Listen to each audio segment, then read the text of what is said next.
इस वीडियो में अब हम देखेंगे कि हमने जो सेल्स ऑर्डर जनरेट किया था लास्ट वीडियो में, उसको अब हम कैसे कन्वर्ट करेंगे सेल्स इनवॉइस में कि कस्टमर ने हमें अब ऑर्डर कर दिया है कि ये चीज़ें डिलीवर कर दें।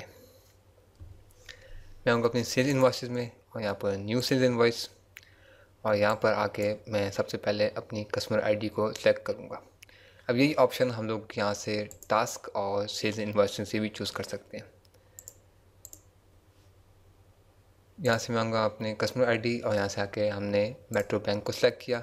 अब देखें उसने बाय डिफ़ॉल्ट क्या किया है, मेरी apply to sales order number वाली टैब सेलेक्ट कर दी, क्योंकि बेस्ड ऑन कि मैंने कौन सा कस्टमर चूज़ किया था, पीएसटी को पता है कि हमने इसके अगेंस्ट एक सेल्स ऑर्डर जनरेट किया हुआ है। यहाँ से आके सिलेक्ट करूँगा मैं लिस्ट। अब यहाँ पर एक ही सेल्स ऑर्डर दिखा रहा है।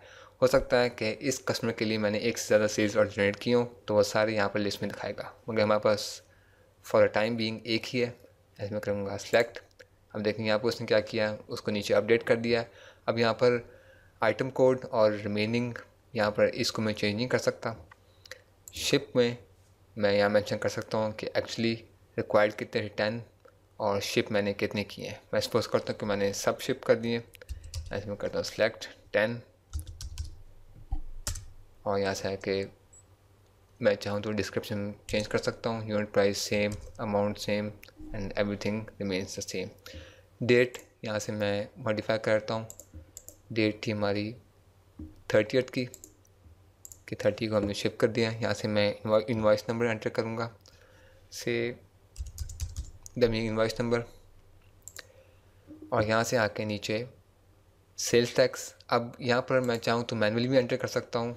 आइडली होना ही चाहिए कि वंस कस्टमर को आपने शिप कर दिया है तो कस्टमर, चूँकि आपके कस्टमर रिकॉर्ड्स में, आप कस्टमर के रिकॉर्ड्स में जाके वहाँ पर मेंशन करेंगे कि कौन सा सेल टैक्स एप्लीकेबल हो सकता है कस्टमर के ऊपर, वो फिर यहाँ पर खुद ही अपडेट हो जाएगा। और नेक्स्ट थिंग, फ्रेट, अगर तो मैं कस्टमर को फ्रेट चार्ज करूँ तो वो मैं यहाँ पर एंटर करूँगा। और एक चीज़ हम और देख लेते हैं यहाँ पे, वो है amount paid at cell.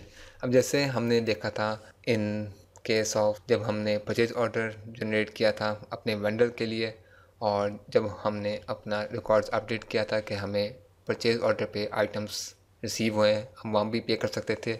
Same way हम यहाँ भी जब अपने कस्टमर के लिए इन्वॉइस जनरेट कर रहे हैं, हम यहाँ मेंशन कर सकते हैं कि अगर तो कस्टमर ने at the time of invoice हमें पेमेंट कर दी है तो हम यहाँ से करें click amount paid at cell.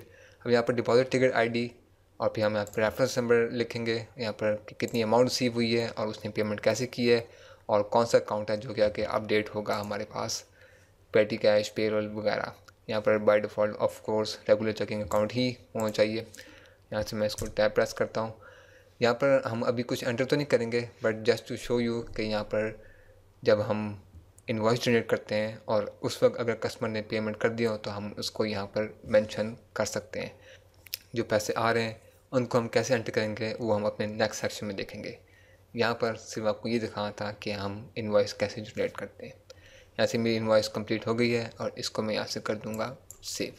अब यहाँ पर मुझे वो देगा वार्निंग टाइम की, you are about to save a transaction that is not in the current period, जो कि हमें ऑलरेडी पता है। कर दूँगा येस और यहाँ से हमारी इन्वॉइस ये क्रिएट हो गई है। अब ये इन्वॉइस तो हमने क्रिएट की थी बेस्ड ऑन सेल्स ऑर्डर। जैसे मैं मेंशन किया था कि हम जो कोर्स का स्टेप है और सेल्स ऑर्डर का स्टेप है उसको हम स्किप कर सकते हैं और सीधा हम इन्वॉइस जनरेट कर सकते हैं।